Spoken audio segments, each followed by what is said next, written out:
Ah, Tiana, I had hoped we would speak sooner, but the knights rarely obey our wishes.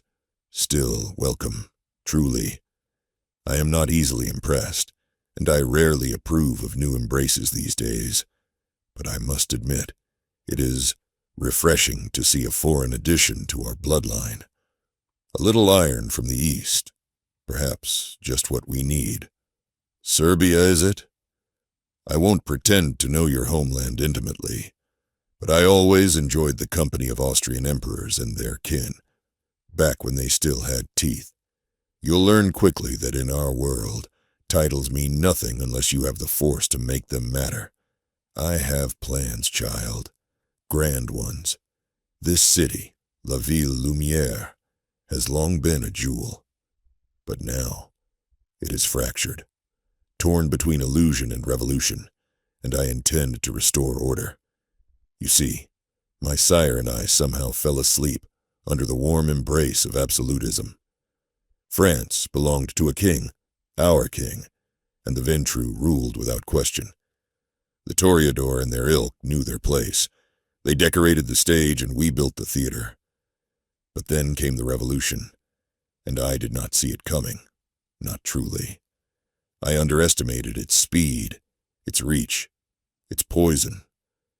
By the time I understood, our current prince, Duchesne, had already seized the moment, cloaking himself in the rhetoric of enlightenment.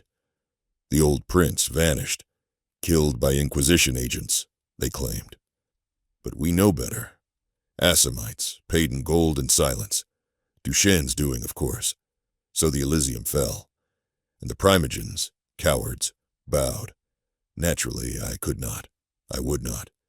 Imagine me, Jean-Baptiste Colbert, former Prime Minister to the Sun King, forced to serve under a Primogen who would kneel to a Bruja.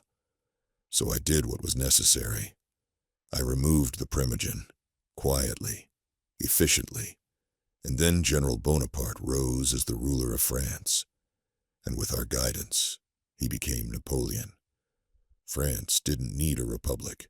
It needed a tyrant, order, structure, strength. United States. We thought that would be enough to bring Duchesne down.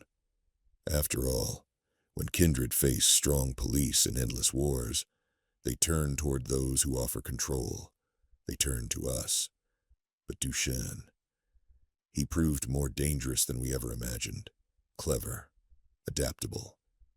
He navigated the empire with ease, sending the violent to war and letting the lazy ones to grow rich and fat. He bought their loyalty with blood and coin alike. So we wait. We watch, while he clings to power like a flea to pubic hair. Obscene, persistent, ridiculous. But he will slip. They all eventually do. And when he does, we will tear him from the throne he stole. Now understand this, child. Nothing I say here is secret. Duchesne knows. Everyone knows. We smile at one another, speak in polite tones, and wait for the first one to bite. I have never desired the throne for myself. I have no use for crowns. But I am grooming successors, quietly, carefully, and perhaps you may be one of them if you prove yourself. But that requires loyalty, not sentiment, not ideology. Forget your coterie, Toreador, Nosferatu, and the likes. Weakness dressed as charm and tragedy. Your true family is here, and the only thing that matters in eternity is power, not democracy, not socialism. And God help us, not human rights. Mark my words, no one will remember the peasants, the factory workers, the voters. But Napoleon? They'll still write books about him in 500 years. South. Now, your orders. It seems the prince has taken a liking to you and your companions. He'll use you, mold you, try to draw you into his little game. Let him. Smile, nod, obey, and bring me everything you learn.